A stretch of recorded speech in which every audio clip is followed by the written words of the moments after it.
Jumping into wide receivers, and something that's like this last offseason has been, maybe there has been in the past, maybe it is recency bias, but it's been one of the more out there off seasons in the NFL. We've seen the wide receiver contracts kind of explode. We've first seen Christian Kirk, then we've seen the trades for Devontae Adams, and after that Tyreek Hill. And it doesn't feel like we're done with that as we head into the draft, and maybe some stuff will happen after the draft. But do you think that the recent emphasis on the passing game in the NFL and then the kind of explosion of recent wide receiver contracts will change the viability of some of these wide receivers in round one, get them under that potential 5-year contract, much lower salary versus what we're seeing then with the likes of the Deebo Samuel contract situation at the moment? And should fantasy drafters then, because of that, be more enthusiastic about some of the guys who may be later in the round, like in a Olave, a Dotson, or a Williams, than they currently are? Yeah, I think Deebo Samuel, AJ Brown, the very loud situations going on about them wanting to get their contracts, figured out and re-signed, and those were second-round wide receivers. And had they gotten that 5th-year option, that would have been much more friendly for the team. And we've already seen a recent trend of teams actually taking late first-round wide receiver shots in recent years. I'm not sure that even looking back to, I don't know, like guys like Brandon Ayuk, or even last year, like Rashad Bateman, or even N'Keal Harry, or Marquise Hollywood Brown, like guys like that. I'm not sure that those guys would have been first-round picks had it not been for the idea of like, oh, well, we should probably reach for this guy right here so that we can lock him in. And I don't know how much goes into that thought, but of like, we need to reach 7 more picks to get this guy to lock him in an extra year. But I think given the contracts and the situations we've seen recently, where teams can just up and lose their best player on offense, that's a huge deal. And so I think we could see that trend continue, and even maybe move more aggressively for teams to just get really key players that they want at the back of round one, especially the players that are going to, be loud about the production that they're doing here and there, and that they deserve this. And oftentimes that's wide receivers. And so, yeah, I could see a few names sneaking in to the late first this year that we might not have even thought.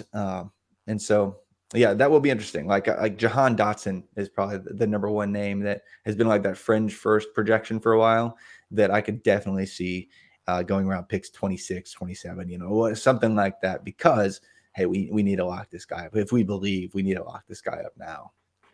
We're definitely going to see a lot of wide receivers taken. I guess I'm not clear on how the contracts necessarily factor in that much, since based on where the teams are moving to, they're going to get that extra year or not with the players that they select at that point. Obviously, in these situations here, if you're looking just at the mechanisms the teams have to keep these guys under team control, I mean, you have the 4 years, you have the franchise tag, you have some of these other things. That 5th-year option isn't going to necessarily satisfy a guy who thinks that he's outplayed his contract. I mean, we know these guys are going to want their contracts renegotiated early, but we are going to have a huge number of people at the end of the first round, early in the second round. Is there a little bit of a risk there in terms of thinking of these guys as, top 45 picks? One of the things, obviously, that comes into play as soon as the draft happens is that you can plug in the draft slot into your wide receiver model. And that's going to give you some information about the likelihood of the player to, number one, score points. And that's what most of the models are based on. But then this idea of, what it's a proxy for. Obviously, how much the team likes them, what the opportunity is going to be early. We know that these trends are accelerating in terms of the early opportunity. But, do we have that other risk of, if this position is now being emphasized in a way that it was not even 5 years ago, that we can't really look at these guys as first-round picks, either from a talent perspective or sort of relative to other guys in the draft? Because, Yeah, I think a lot of the names that are being mentioned right now, you look at them and you look at your adjusted production index, and it's kind of hard to figure out why they would be there. Yeah, I mean, this class is interesting because we knew for a while that the the production from this class was going to be one of the worst collective sets of production profiles in the history, in modern college football history.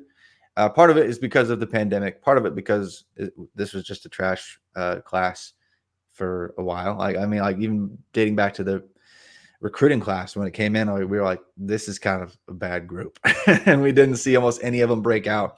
Like Pickens did great, but even like the wide receiver 1 consensus, Garrett Wilson like peaked around 31% dominator. Like he wasn't through the roof, like crazy impressive from a production profile standpoint. Like the most impressive one was Treylon Burks, and we've got other questions, I guess, about him, like with how fast can he actually accelerate? I think that's been the question this offseason. And then he's in this weird slot role, like he's just this odd projection to begin with. He's got the best production profile, but he has other questions. So I guess, yeah, if I compared this class to other ones, like are these first rounders really equal to a class like last year when there's a Jamar Chase in the mix? And I don't think that there's any of these guys that I would even try to attempt to compare to like Jamar Chase. I don't have that kind of projected outcome for any of them. And so I'm not saying that if you squeak into the back of round 1, that means less than it did 10 years ago. It might, but I don't really respond typically and make those kind of conclusions, build those conclusions into my process until I have more actionable data, I guess, to do it. But I could see that trend moving in that direction though, Shawn. Absolutely. Because Jahan Dotson doesn't have a perfect profile and probably most years wouldn't be a first round pick, but he is this year. So that might change things slightly in terms of how you invest or reach in a rookie draft on a player like that.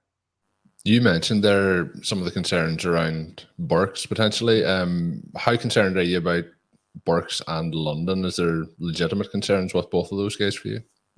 I like both of them, by the way. And what I'm going to say is going to sound negative, just given where the league has been going. But like, when's like the last time we saw like team big wide receiver have a first round pick, and then that first round pick was just, an absolute smash, like a first round player? Because I mean, there have been some okay players that in round 2 that were team big wide receiver, but like the last one that was truly like bigger than 6'2" and bigger than 210-ish, like N'Keal Harry.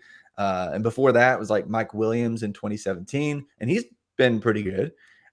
Kevin White in 2015, so that archetype, that particular type of wide receiver, the league has been moving away from them for quite some time. Jamar Chase is a thick, he's 6'1", 2, I think it was 208 or something at the combine. He was thick enough. He's like the perfect prototype of what all wide receivers should look like.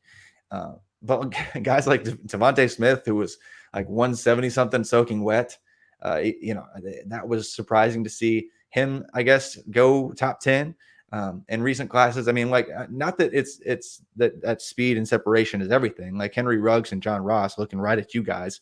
But the NFL clearly cares less and less about that weight that we like to say is super important, or the BMI that we say is super important, because when we look at our historical data, it says that it is. However, in the last 5 or 6 years, it's saying in terms of draft capital that it's less and less important than ever. And so when you got Drake London, who's just not testing because he was injured and he's really not that fast anyway, and then Treylon Burks runs like a 4.55, which that sparks some questions. I do wonder how early these guys are going to get taken. I like both of them. I have first round grades on both of them. London was absurd, averaging like 8 catches a game or more, I guess, at times last year. Was like the best wide receiver in football at times. Burks can moss anybody, and his top speed is absurd. And he is an absolute unicorn. Like he's this weird run after catch guy who's 230 pounds. Like that's odd. Like that's really weird. But I wouldn't be surprised if Treylon Burks fell out of round 1 because of how teams are valuing that position and the speed and the separation at that position. And we look at where teams target those kind of guys, bigger bodied guys in recent years, like Higgins or Cortland Sutton or a few other names like Chase Claypool, even like their second round wide receiver. So Burks wouldn't be a surprise to me if he actually fell out of round 1, and that would make people panic even more. And that would finally make the investment in Burks super palatable. And I'd probably have him on all my teams. London, I think he's not as beastly and big, and people want to comp him to Mike Evans. He's not that. But I think he's probably safer to go inside of round 1 than Burks is. Just by abstaining from the 40, he's helped him out. He's helped himself out. Well, I guess, what I'm hearing you say there is mostly that the NFL isn't good at what they're doing. So maybe if the guy's might be getting what I'm drafted saying. in round 2, that doesn't bother me. The fact that the NFL missed on AJ Brown and DK Metcalf, and for whatever reason let those guys fall to that point. Yep. They mess up. If Treylon Burks and Drake London are AJ Brown and DK Metcalf, I'll be fine with that. Obviously, they're not exact one-to-one comparables, but kind of that point there. So that kind of brings me to my next question, where we are hearing everywhere now that Treylon Burks will actually fall out of the first round for a handful of guys who weren't good in college. And, there's just one of these kind of general rules that people who weren't good in college against that level of competition, it's unusual that they suddenly become good against NFL players. But what's the scenario I should be most worried about here? So as a Chiefs fan, we had the Jonathan Taylor selection instead go to Clyde Edwards-Helaire. The Chiefs already seem like they're trying to antagonize, not necessarily me, but just people in general by saying they've got like 16 to 18 guys with first round grades, and they have picks outside of that range.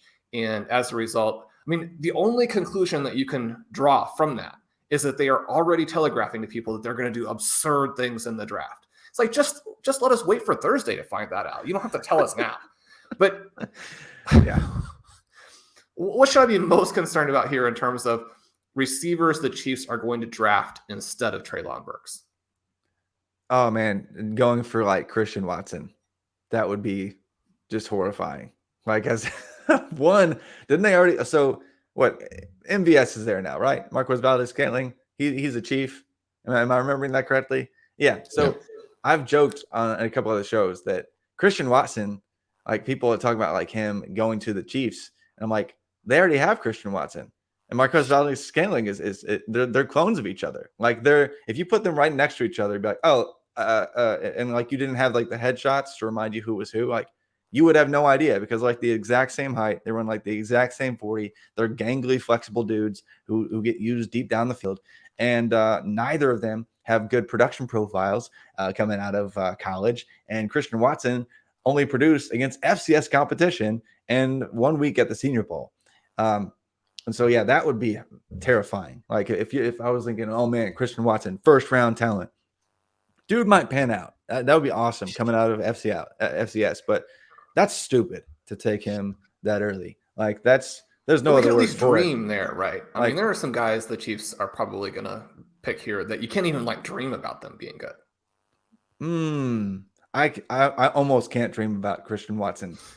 But being good, but because he's like in that mix where they're like, he's rising into the first round conversation, and as an FCS wide receiver with like just no proof to actually being good against good teams, like that's concerning. Like that's a huge red flag to me. Travis, that would be the number one. Sorry, when I was talking with Pat and Curtis the other day, we were going through some sleepers, and Alec Pierce is one of the names. He's another guy who tested as a just freakish athlete. We all kind of thought, though, and we'll probably all three be wrong on this, but that you probably have to pick between Ritter and Pierce, because like one way or the other, one of those guys should have actually put up better numbers, especially against the competition they're playing against. Do you think that's true? And if you had to pick, your team Ritter, so does that put us pretty far down on Alec Pierce? Oh yeah, Pierce has no business going. He's gonna be one of those guys that like 3 or 4 years from now, you're like, oh yeah, that guy was like pick day 2. Like what the heck were they thinking? Like, you say day 2, but it's gonna be to the Chiefs. Probably him and Christian Watson to the Chiefs. Yeah, they just go 1-2. They're like, we only had 16 guys with a round 1 grade, so we decided to take guys with round 4 grades because we think we can coach them up. That's clearly what they did with Mecole Hardman too. So, That feels like, the Chiefs, Shawn, if that happens, will really be setting it out. In the show sheet today, Shawn did mention Alex Pierce and Christian Watson as two potential bad options. If they draft both of them, I don't know what'll happen with Shawn.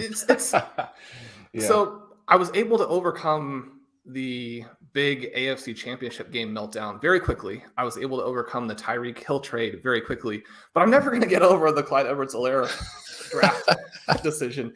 And I feel like they're already setting me up for Thursday. So we'll see what happens. Did you enjoy that clip? Make sure you hit that subscribe button to get more content from RotoViz. And of course, you can check out full-length podcasts at rotoviz.com/podcast. Available on all podcast platforms. Check out our wide range of content. Once again, rotoviz.com/podcast.